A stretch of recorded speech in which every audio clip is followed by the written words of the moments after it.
Today on the Q Agenda, the first woman of color to be nominated for national office by a major political party is Kamala Harris. What does that mean for our community? We are going to talk about it. The Hills are alive at LA TV, and it's all about diamonds because Beverly Hills housewife Sutton Stracke stopped by to talk to us, and she brought with her a surprise that you don't want to miss. And immigration attorney Joe Adams is here to break the myths on what it takes to become a legal citizen for a foreign LGBTQ person. All that and more right here on The Q Agenda.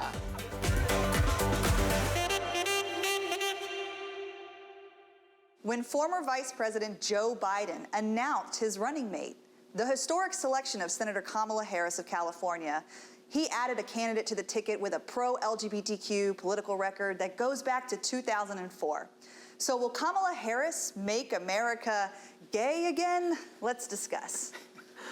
Oh gosh, I mean, I don't think America was ever gay to begin with, but I would love for it to be. Make America safe again, is how Yes, that's what needs to happen. At least in our lifetime, we're so used to feeling the comforts of the pro-LGBTQ legislation, and we just don't understand a lot of times, our generation, how fragile it is, and I hope people understand that it can be taken away so quickly by a loss in this election, just be devastating for us in our lifetime. Well, I think it's so refreshing to finally see again, like in the campaign, that it's being mentioned and talked about our issues and LGBTQ community, and it's been talked about trans lives and everything.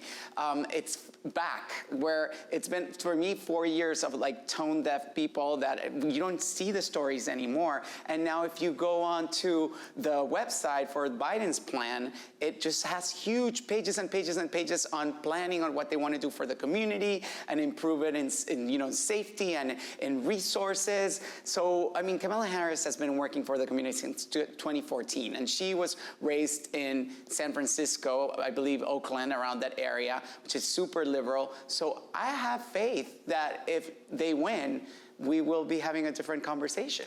I mean, I have faith also, and I'm totally for the decision to choose Kamala Harris. I know a lot of the community, though, is very critical on her past. You know, for example, she used to refuse gender confirmation surgery for trans inmates. She was very hard on sex workers, despite that being how not most, but a lot of the trans community is able to make a living because they aren't hired for jobs and they're kicked out of their homes. So I definitely think there have been things that are a little questionable in her past, but I think what people need to focus on is that the main goal is to get Trump out. Get him out, get Kamala and Biden in, and then continue to push them. You know, don't just believe everything that's going to be on their agenda because they're in your political party or they may be more liberal than the other. We still have to push them, especially, you know, represent whatever community you're a part of and make sure that you are on them like white on rice to make sure they are doing right by our community. Yeah, and Kamala at least has shown, Senator Harris has shown that she's advisable to the left. She's has a great record for LGBTQ rights and that in other ways, and including, she says, working behind the scenes to change the law that inmates can have gender-affirming surgeries, even though she was obligated to defend that. So she seems to hear us and say, okay, this is why I did that, but it's not why I would do that today. Including being the first Attorney General to marry the first same-sex lesbian couple. She's the reason why the trans panic defense is illegal to claim in California. And so there's just been so many things since that plight of what was life like a decade ago, even 15 years ago. So, and not to mention that they're already, the first thing they said is that first day in office, and literally if you read their plan, it's available on the internet. First day, they're reversing all the rules, all the regulations that Trump changed or that affected the trans community, the LGBT community, the first day, one of the first mandates is to reverse back everything that he has done that has affected us negatively. Right, and like what Liana was saying, how she's changed her position on all of those topics, that is a perfect example of how important our voices are and why it matters that we get out and vote and use our voices, because even someone like Kamala Harris has changed her position on those things that truly matter to us, and it's up to us to make sure she continues to do that. Yeah, and in case there's anyone at home that doesn't understand how badly the Trump administration has hurt the LGBTQ community, from religious freedom laws that are basically codified language to discriminate across the board. Businesses could discriminate if they claim religious freedom, even in public enterprise spaces.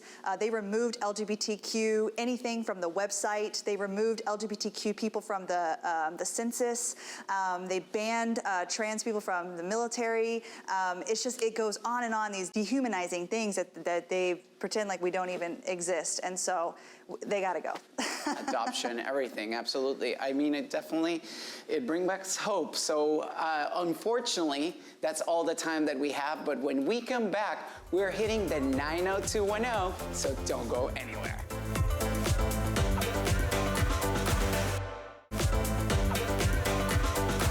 Beverly Hills housewife Sutton Stracke stopped by to chat with Enrique and brought her business partner and GBF, Jordan Brown. Let's take a look. I am beyond excited to welcome these two people to the Q Agenda. I can't believe you're here. We have so much to talk about. Welcome, Sutton. Welcome, Jordan. Thank you. We're so excited to have you here. We're so happy to be here. Thanks for having us. How are you guys dealing with the craziness right now with the world upside down?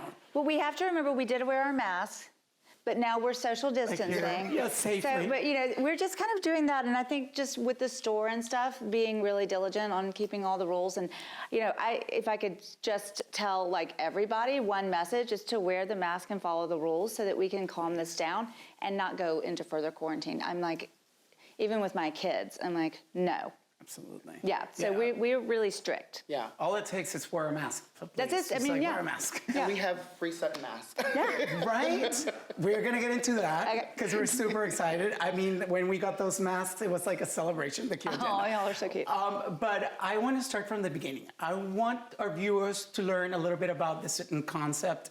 What is the vision behind it? And the partnership between the two of you. Tell me a little bit about your relationship and what the Sutton concept is about. We met one day at Chloe. And so, I'm a big shopper. And so we kind of had a relationship going in just from retail at Chloe. And I had this idea to open a store. And it took me a few years to actually culminate it all together. And I knew that I needed a really strong store director because I had never opened a retail space before ever. I don't know what I'm doing. I still don't. And so, honestly, Jordan was on. There wasn't even a short list. There was just a one-person list, and it was Jordan because I knew he was going to be good. He's organized, and he can sell in a really nice way that's gentle, not because I don't like that when salespeople come at you. Right. So he has that gift, and he said yes. I couldn't believe it. Why? I don't know. I was like, you're leaving, Chloe. But the brand, it's a luxury brand, correct? And it's a lifestyle brand. Yep. So how does that fit with somebody who's watching you and dreams to have a piece of something from the Sutton concept? Well, I mean, the thing is, I think the store has something for everybody. We've been really trying to build. We wanted it to be a very organic place for us. So we started small and we're getting bigger and bigger with what we have in the store. So now we have t-shirts and we have denim. We've got some really great jewelry pieces that run the gamut of pricing. And then we've got a few local LA designers are in the store, which is really cool. And then we have a French designer and a Canadian designer. So the prices for the clothing kind of go. They vary. Yeah. That's great. And then there's also art. If you want to collect art, there's furniture, there's little pieces of silver. So there's something kind of for everybody, I think. Fantastic. Yeah. Fantastic. We were super excited, like I said, to get the masks, with the pride message. Where are you guys at with diversity and inclusion, and what's your message in regards to that? first of all, for me personally, I've always been a very inclusive person. I don't like to exclude anyone.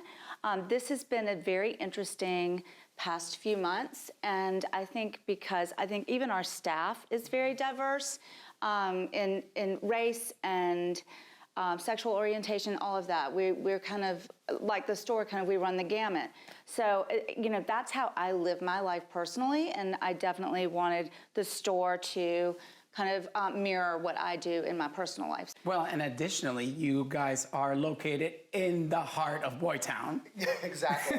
There's nowhere else to be. Literally. Nowhere else. West Hollywood is the best. Yeah, For sure. I wasn't going anywhere else. That's the only spot for me. So I am secretly obsessed, well, I don't know if that's the right word, but a little bit obsessed with the dynamic between the two of you. Because if anybody that follows you on social media knows that you guys have so much fun together. Yeah. And I see you guys were just recently celebrating a holiday. And so you get that call and your girl is gonna be a real housewife of Beverly Hills. How do you respond to that? Because I personally, I just watch sometimes and I wanna like strangle Lisa Rinna when she's talking to her as a protector, as a Are you friend. protective of me? Very. Very. No, you just have to roll with the punches. And, you know, it was one of those things where, you know, she said that she was going to be on the show, and I'm like, okay, well, let's...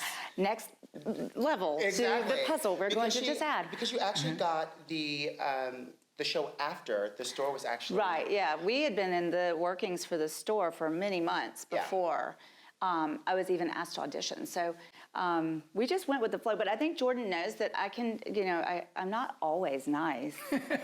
No, but you know what? I mean, that's why you're amazing, because you know what you like. I can and take those girls. They don't bother me. But you know what you like. You were taking them down on the first episode. I was like, you go, Sutton. I was like Team Sutton from the get-go. And when we come back, more with Sutton and Jordan, so don't go anywhere.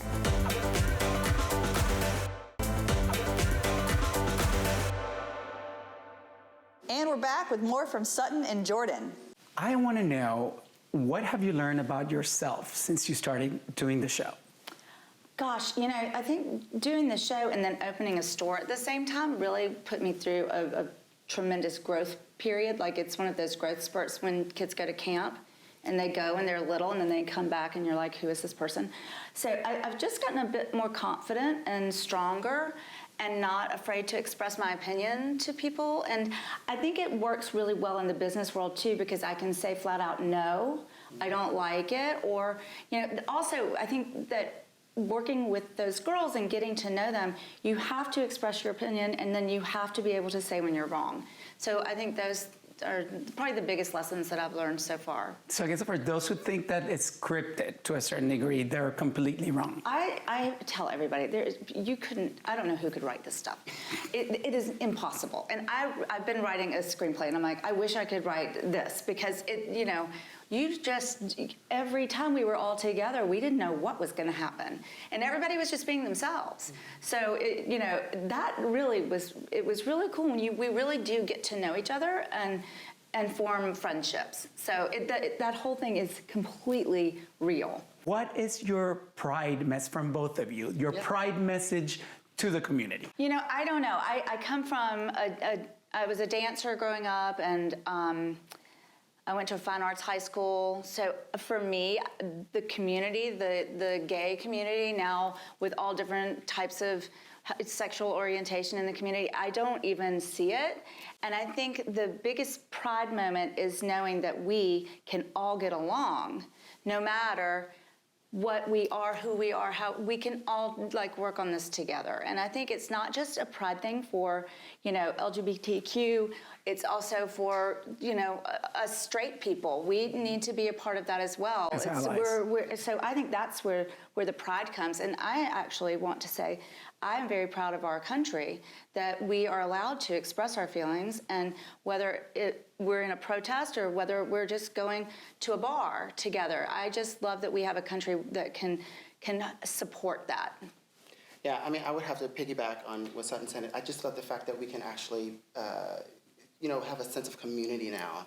And I think that's something that we kind of talk about often, Sutton and I, just how we all can come together. And that it's a time where It's really not about, it's just about a togetherness. And I feel like that's one of the things that I want to continue to celebrate, is just coming together as one and learning from one another. And more importantly, is about educating at this point. And, you know, keeping that at the forefront, just educating, and holding one another up. Because, I mean, we're in some hard times right now. So I think it's a matter of we can all do this together, and let's educate one another while we're doing it. Well, I want to thank you guys so much for stopping by, coming to talk to us. It was a delight to have you with us. You have to come back, please. Yes. And, well, we're happy to see another human. I think that's So great. are we, and we're excited to not only see another human, but see these humans. Aww. This is fantastic. So thank you so much. You have a home at the Q Agenda. And for more, you know, people can follow you at Sutton Stracke on Instagram, I think correct? I'm Sutton Stracke. And I'm Sutton Director. Sutton Director. And then we also have an Instagram at the Sutton Concept. Yeah. Perfect. Which is really cool because we put fun things from the store up every day. So it's a fun one to look at. All right, make sure Yeah. to check it out. We want to thank Sutton and Jordan for stopping by, and when we return, we discuss immigration laws with attorney Joe Adams. So don't go anywhere.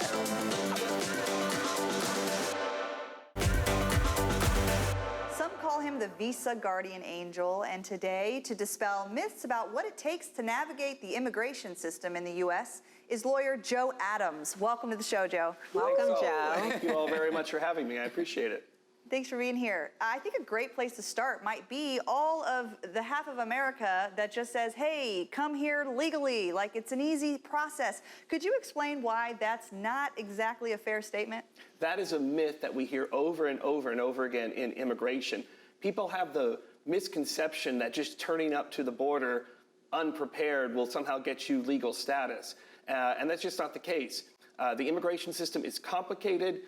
Some say it's Kafkaesque, it's bizarre, it's not a comprehensive system. That's why we need comprehensive immigration reform in this country to make it a process that everyone can participate in legally. And when you say comprehensive immigration reform, what I think you mean is it needs to stop changing so dramatically depending on which administration is in office? I think that's a really great way to think about it. No one ever sat down and created the immigration system as we have it today. It's a complicated maze of statutes, of court decisions, of administration policies, of customs and practices, and then individual lawyers and their perspectives on how to navigate a very complicated system. I have a question because President Trump keeps on talking about redoing the whole system, the immigration system, and basing it on experiences and kind of like your talents, correct? And you handle a lot of cases that are based on aliens on special talents or, you know, based in the arts or something like that. Is it that easy to get an O1 visa, an alien extraordinary in the arts visa, like he makes it look? Or is it a challenging process? Because he makes it look like just anybody can come in and say, I'm an artist and get a work visa. Well, Enrique, that's a really good question. So the O1 visa is this very specific, almost underutilized visa for artists, entertainers, athletes, entrepreneurs, people who can show a very high level of ability in their field. Like Justin Bieber. Like Justin Bieber has he an got O1 one. visa. All right, yeah. He's actually a terrible example of an O1 visa holder. And he's not my client, so I can say that. But I think of people like my great-great-grandmother, my grandfather's grandmother, who came to Italy speaking no English, who had she grew up very poor in a very small town in rural Italy, came here later in life. She would not have been allowed into the United States under the Trump administration public charge rule plan, which fortunately is now temporarily at least suspended. And neither would Melania's entire family, though, right, with his policies? It's a strange reality that Melania Trump, who came into the U.S. as a fashion model under the O1 program that Enrique mentioned a moment ago, her parents came eventually after many years and many different procedures, but ultimately they use a term which I find to be a very derogatory term called chain migration. Chain migration is a derogatory term, but it reflects the policy of the United States to keep families together. Despite what we hear in the news and despite what we see at the border, the policy of the United States is to keep families together. So I think it's very important to clarify that there is already a merit system within the immigration laws right now, that it needs to be worked on and everything, that's a different story. But when the president speaks of a merit-based way to becoming legal, then what exactly is he talking about then? Because I get confused. Let me be blunt, he's talking about a white privileged immigration system to favor Europeans. I see it no other way. And I hate to play immigration twister with you here. Your left hand's on red and I need your right hand to go to yellow. But what about the DACA recipients and DACA, how it stands now? Could you talk a little bit about what DACA, what real life dilemma a DACA, someone maybe who doesn't have DACA would face if they were trying to, say, get engaged to their American girlfriend and get married to their American girlfriend? So for people who aren't familiar with it, DACA is an acronym. It means Deferred Action for Childhood Arrivals. It's a suspension of removal, what we used to call deportation. It was a stopgap issued by President Obama in 2013 when a pretty decent, not great, immigration reform package failed in the House of Representatives led by then Speaker Paul Ryan. It has been challenged by Republicans and it has been challenged by President Trump. In the spring of this year, the Supreme Court basically said, you didn't give us a good enough reason to suspend DACA, try again. So I am very worried that if Trump is reelected, he will try again and get the paperwork right this time, and we will not have DACA. I was hoping, though, to put a human story as well on some of these laws and legislations. And what I was surprised to learn was that if people who are here, whose maybe parents brought them over illegally but were raised here, if they did fall in love with an American girlfriend and a citizen, and then they want to get married, I was shocked to learn that the only way to do that is to actually go back to their home country where they've never been and live for 10 years or something bizarrely unfair. So unfortunately, as part of the 1996 immigration laws that President Clinton signed, we imposed a 3 or 10-year ban on people who have been in the country without authorization, depending on the length of their unauthorized stay. And people who have overstayed a long time are penalized by being banned for 10 years upon reentry. Otherwise, you have to file a very tricky waiver of that requirement, basically showing an extreme hardship to a U.S. citizen. Not just that you'll miss your spouse or miss your U.S. citizen children, but an extreme hardship. Wow. A subjective standard, an unevenly executed standard for sure. And it never ceases to amaze me. It's like a labyrinth. You never know which way to take. But I want to thank Joe for stopping by. For more on him, you can follow him at Joe Adams ESQ. And for more on us, don't forget to visit LATV.com. So we'll see you next time.